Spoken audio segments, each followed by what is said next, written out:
I'm Nick Zeppos, Chancellor of Vanderbilt University. Welcome to the Zeppos Report, a podcast where I talk with the people shaping and helping us understand our world.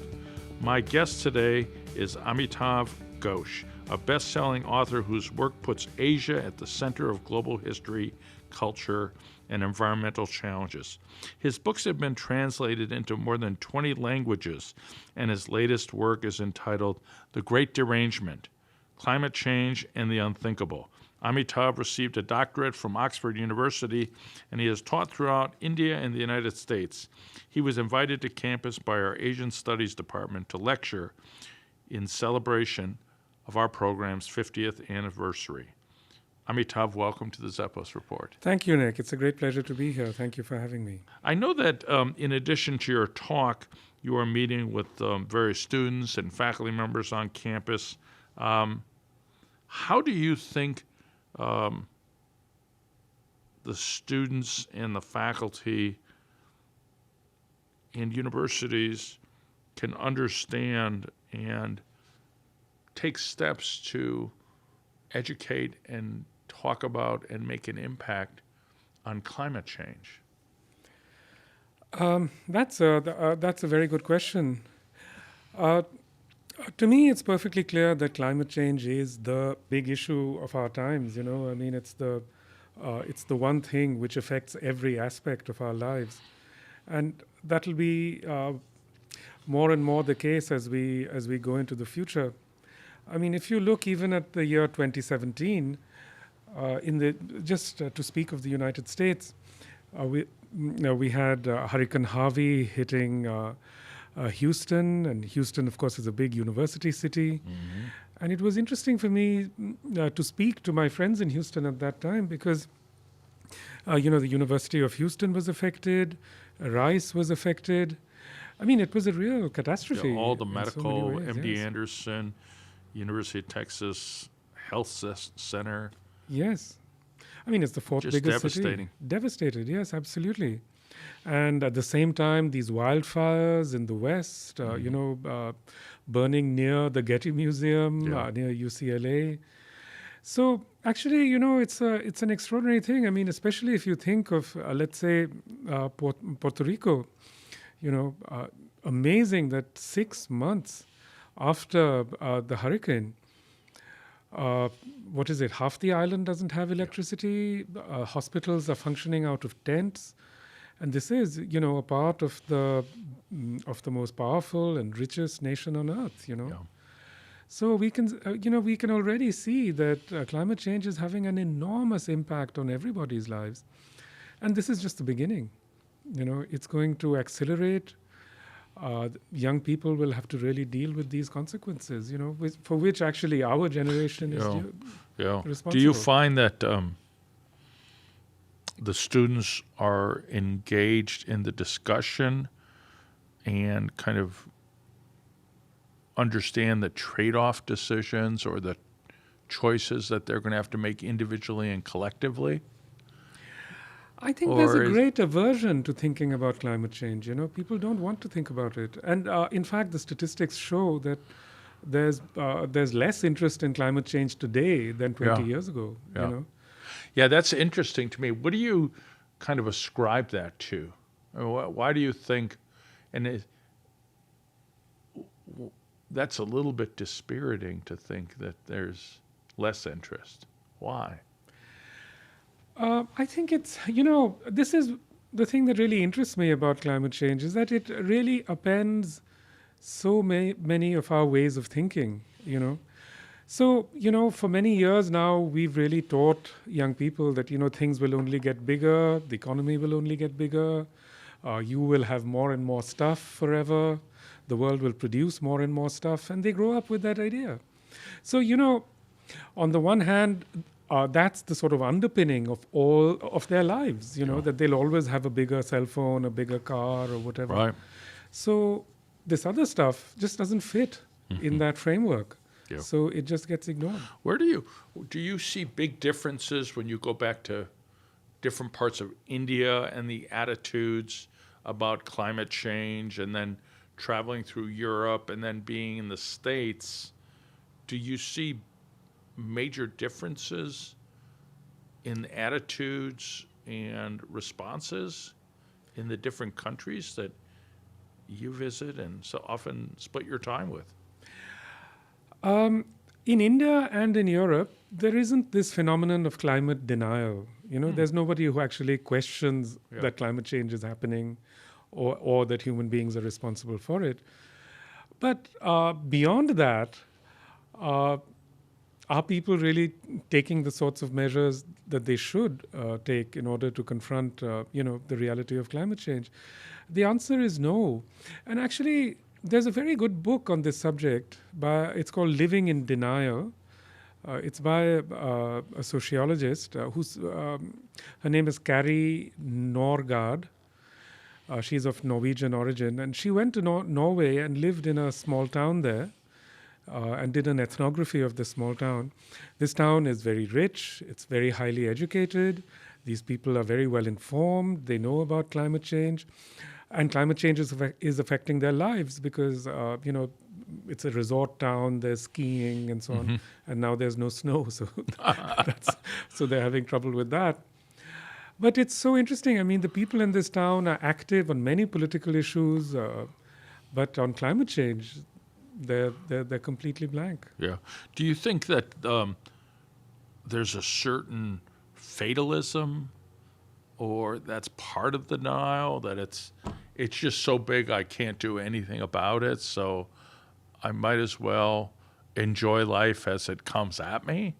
I mean, do you think we've made it so catastrophic that the ability of the individual to say I can make a difference, the larger the problem, the more people that could be accountable, the more likely people are going to say there's nothing I can do about it? How do we make it, I guess the catastrophes make it tangible, but how do we make it tangible for the individual? I think that's very well put. There is a sense of resignation. There is a sense that it's actually beyond any individual. But actually, that's not the case. I mean, there are very good organizations. There's Bill McKibben's 350.org, which is really quite a very effective organization. So it's not as if there isn't. It's not as if there are no organizations. Or any effective groups. There are, and people can join them and they can help make a difference. But, going beyond that, the curious thing to me is also that the sorts of decisions that people make. Now it's more clear than ever that, say, for example, certain parts of Miami will not be habitable. Right. And these are often the most valuable parts of the city, say like Miami Beach and so on. But if you look at the real estate prices, they're just going up. Yeah, it's interesting to think that we now have so many around the world, but certainly in our country, millions and millions of people living in areas where whenever the waters were this high before, that just wasn't the case. And you really wonder, when does the market start to price in, this may not be habitable in 30 years, 20 years as real estate. Because when you just look at some modeling of cities, even New York City, Yeah. The changes will make large parts of areas that people live in now uninhabitable. And That's very absolutely expensive true. areas, because a lot of these are expensive real estate near water. And not just near water. I mean, the disaster that happened in Houston because Right. of Hurricane Harvey is that people were living in areas that were Right. really swampland, or Yeah. where there should be Or water you talk bodies. about the ski areas as kind of like, okay, well, if you develop large tracts for tourism and all of a sudden there's not enough snow, it's you're right. It's really not just near the water. In the Great Derangement, you point out that serious literature seems to be incapable of grappling with catastrophes like climate change. What would a kind of a climate change novel, or how does narrative and storytelling the role of literature in representing climate change. Obviously, in many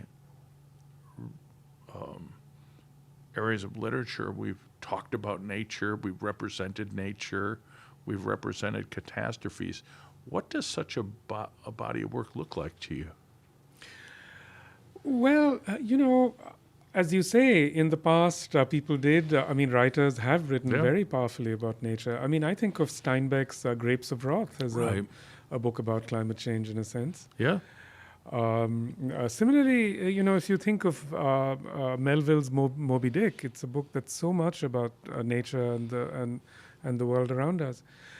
But actually, what's happened over the last 20 or 30 years, it's one of the great ironies that even as climate change is becoming more evident, and even as the impacts are being felt more and more, people write less and less in that vein. It's almost impossible to think of anyone writing a book like Moby Dick today. Yeah. And Or even the kind of romantic literature, or just the kind of capturing of a back to nature, the beauty of nature, a kind of literary pantheism that has representation in many different cultures. absolutely. But that's gone now. Yeah. In as much as pantheism exists, it's about gadgets. Right. No. Gadgets are your gods. Yeah. How does industrialization and climate change altered the perspective of Indian history and East Asian history over time? And we think of it very much in this country as a mature economy that is coming to grips with this, but yet other countries are industrializing at different paces and changing the face of nature and landscape and city. How does that change or make us rethink Asian history? I think it forces us to really reconsider the place of Asia in the world, because Asia came late to industrialization, in a sense, not Japan, but the rest of Asia. But Asia, the sheer numbers of Asia are such that a small change in Asia becomes a big change for the world. So, for example, the climate change impacts were already being noticed from the 50s onwards. But it was really when Asia began to industrialize that the rate of emissions of greenhouse gases really shot up. So even now, even though the individual Indian or the individual Chinese has a very small carbon footprint, simply because India is so populous and so is China, that has had a huge impact, you might say. And I think, one of the things which is I suppose we don't really confront enough is that this issue is no longer in the hands of the West. Right. It's really in Asia. Right. Yeah, and then how do you, kind of historically, when you think of industrialization of India and then the industrialization of China, yet the geopolitical competition between India and China, do you see signs of regional cooperation between China and India on global climate change? Well, it's a complicated story. China and India have certainly cooperated in the big IPCC meetings on certain issues. China is a country which is actually adapting very, very fast. Yeah. And one of the reasons why they're adapting is precisely because they see commercial opportunities. Yeah. So, for example, in alternative energy, they're by far the world leader. And India also has been developing alternative energy, but not at the same rate. China also has other kinds of adaptation measures, like coastal retreats, for example, which are very well organized. It's actually kind of interesting to see how in the U.S., neither Florida nor southern Texas could organize an evacuation, Right. before these hurricanes, Mm-hmm. whereas China regularly moves, enormous numbers of people out of the way, Mm-hmm. when hurricanes hit the southern coast and so on. Yeah. So, in those ways, China is actually, in many ways, developing a certain kind of climate resilience. And there are climate scientists. For example, Naomi Oreskes, whose name you probably know, Mm-hmm. who's a very eminent historian and climate scientist. In one of her books, she suggests that, in fact, one of the few countries that's actually going to survive climate change is China. So, it's a very strange, a very curious story. I don't know how exactly it's going to play out. But one thing I think we can be sure of is that Asian countries are not going to scale back on industrialization until the West starts to do it as well. Right. That's kind of one of the interesting arguments, whether it's on global climate change or intellectual property protection, Yeah. which is when you have countries that are moving to the front and other countries that, maybe were the inventors who want to protect intellectual property or want to keep industrializing, and then in India or China says, well, we should have the right to do that, and you have that right, and you've got to accept some of the trade-offs. But, obviously, that sort of discussion, particularly in our country, has not been well received. I mean, it's, and maybe it's a function of human nature or the nation state to say your economic productivity is going to go down, so these people across the world is going to go up. It's just finding that common humanity. Is it through literature or international accords or all of the above? I think we are often sort of inclined to think that human beings are a cooperative species and so on, but in fact, human beings have always lived in conflict. Mm-hmm. And I think that's exactly how climate change is playing out. It's playing out as really a kind of equivalent of war, Yeah. really. That's Well, what it is. yeah, and when you made the comment before, which I think is fascinating, which is if you look at China and India and their large populations, and then where they are on a development industrialization curve, they actually have a very small per capita Yeah. carbon footprint.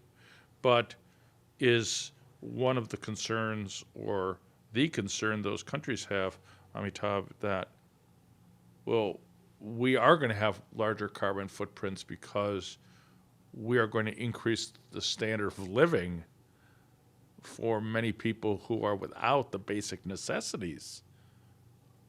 And you've got to let us lift people up to a standard that you already have, and that's going to increase our carbon footprint.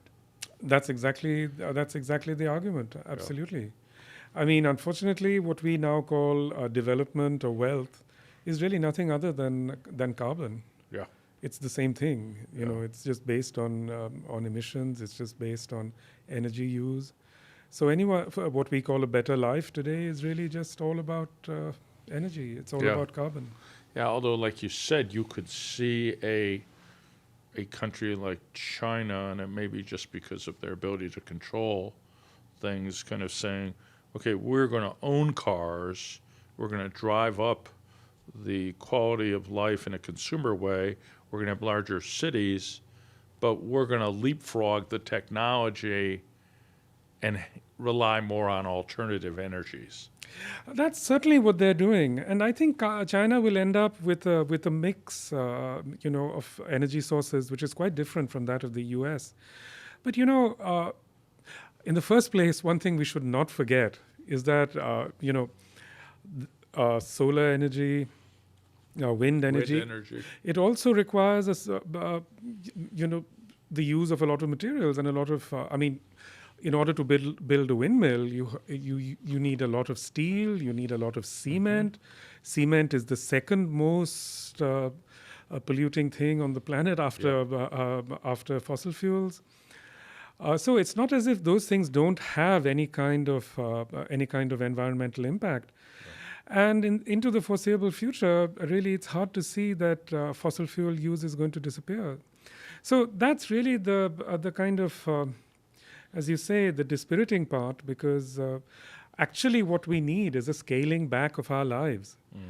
And that's what I don't see happening, really. I mean, Jimmy Carter, did try to tell people, he said, we have to live with tightening our belts. And what happened? I mean, he got voted out.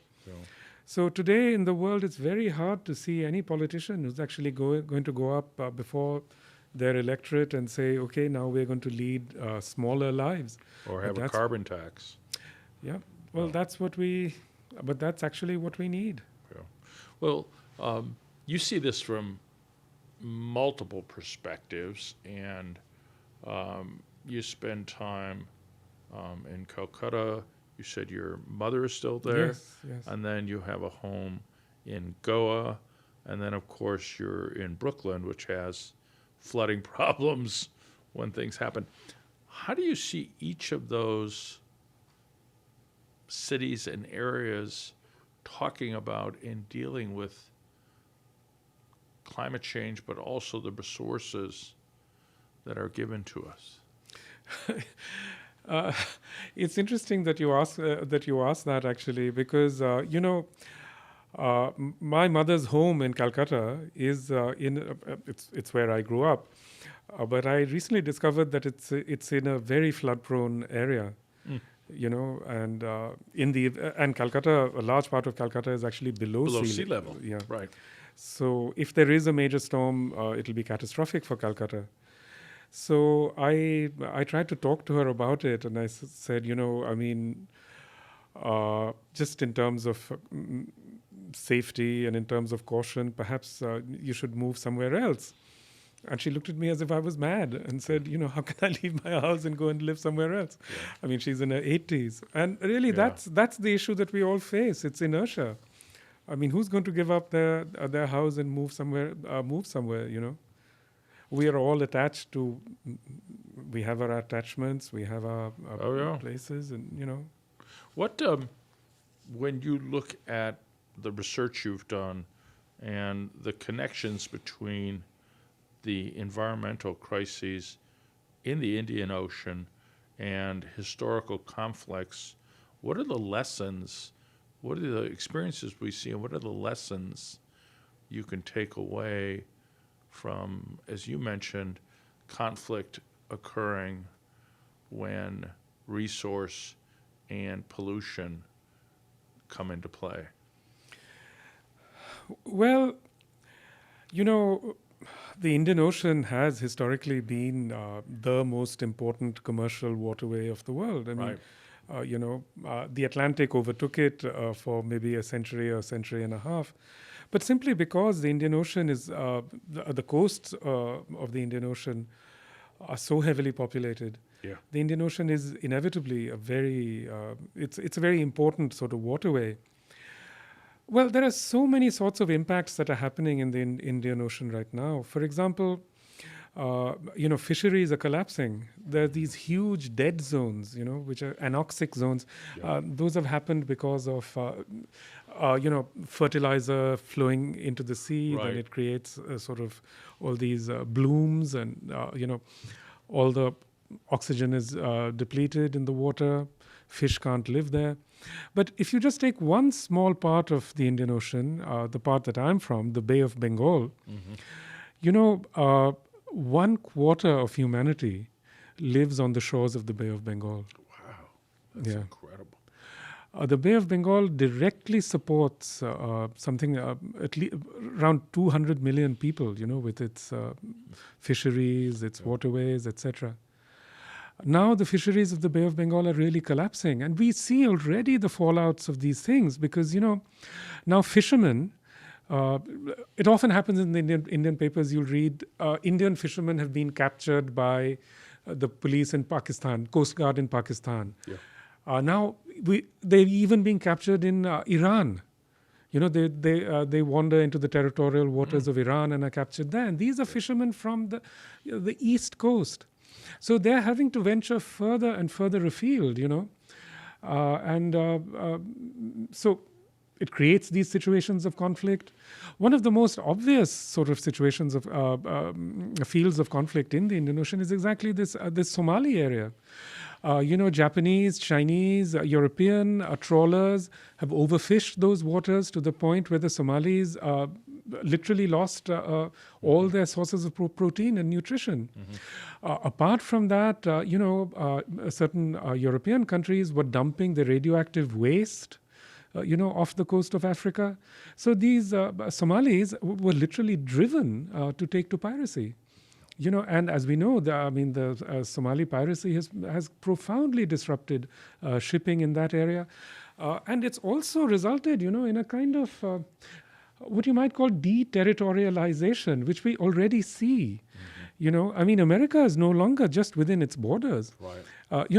It now has a border in Abu Dhabi. Right. I don't know if you've ever come through Abu Dhabi airport, but you can actually go through customs and immigration in Abu Dhabi. And this is a pattern that... Oh, yeah, I have. Yeah. Yeah. So, just think about it. Yeah. It's you're actually externing your border into very distant places. Yeah. And this is a model that's happening more and more around the world. Now we have armed merchant ships, so we're going back to like an 18th and 17th century model in that sense. Yeah.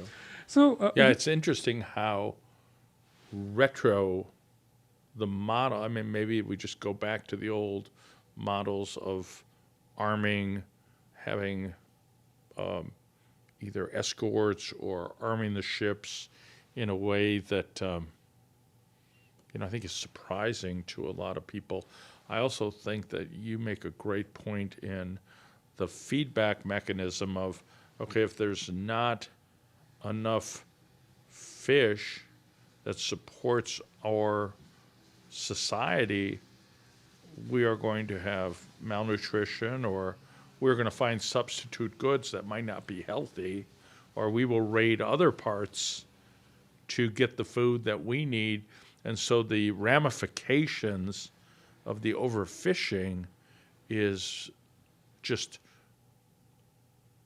rippling through the geography and the environment, whether it's on land, on the water, or on land.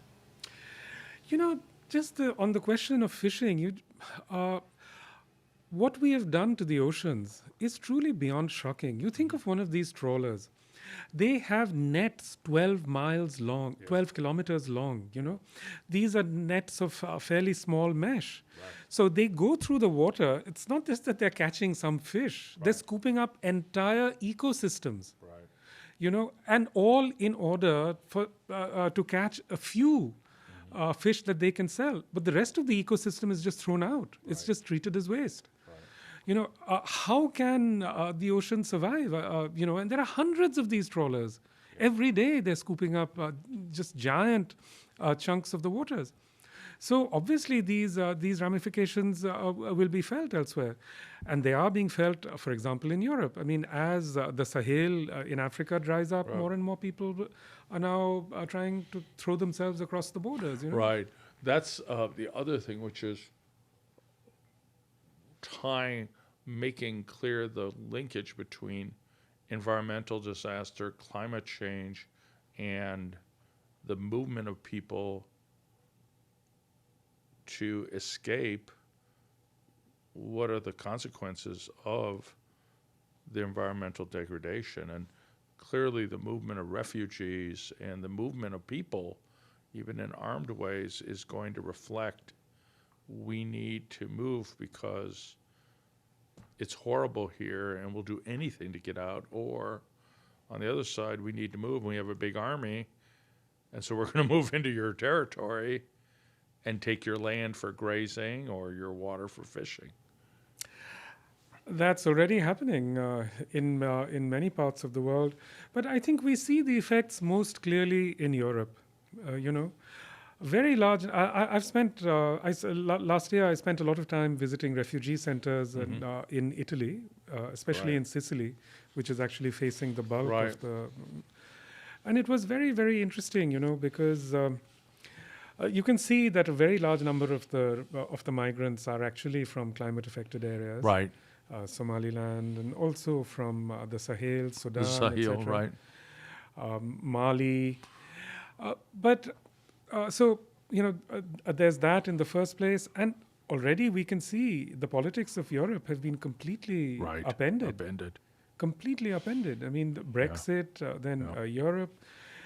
But the most interesting thing, I think, is that, this is irreversible. Mm-hmm. This flow is irreversible. It can't be stopped. Right. It literally can't be stopped unless, nations completely abandon all law. Right. And I think one of the things we never speak about, but which is actually very, very important in this migration, is that this migration is also driven by technology. All these movements are actually made possible by cell phones. Right. I mean, you'll have seen, the migrations of the past. I mean, if you look at the iconography of, say, the migrations to Ellis Island, it's, the migrant is with a bundle standing on a ship. You'll see today the picture of the migrant is always with the cell phone, because the cell phone makes it all possible. Huh. The exchanges of money, the transfers of money, the links, the connections that are where made. to go, where the connections made, and how to find a safe place once you get there. Technology really enables. It's completely technology driven. Yeah. This is what people don't understand. This is an effect of social media. It's not just that it enables the migration; it also creates the fervor for migration. Because suppose you're a rice farmer. Rice farming is very, very hard work. Right. And you're looking at your cell phone and seeing pictures of your friend sitting in a cafe in Berlin. Right. I mean, what are you going to do? Well, so I was really struck by the number that's profound too. Yeah. But now that you mention it, it's pervasive when you look at the movement of people and the use of technology. It's completely driven by technology. One doesn't realize this. I don't know why people talk about all the other impacts. But in fact, the migration and the climate impacts are not, one is not an effect of the other. They are the same thing. Right. So do you want to share anything about your next book project? I'm sure you have multiple projects going on, but talk to us a little bit about your next book project. Well, I'm writing a novel, which is what I normally do. Yeah. Great novels. Thank you. Yeah. And what do you, can you give us a little glimpse into what it's about? Well, I hope you won't mind, but I have a superstition about all right. unfinished work. Good for you. Good for you. Well, Amitav, thank you for joining me to discuss the importance of addressing our current environmental crisis and the impact of history on climate change. It's an honor to have you here at Vanderbilt. You can download this and other episodes of the Zeppos Report at vu.edu/Zeppos-report. Amitav, have a great visit. It's a privilege to have you visiting with us today. It's been a great pleasure. It's an honor for me, and thank you very much for inviting me. Thank you.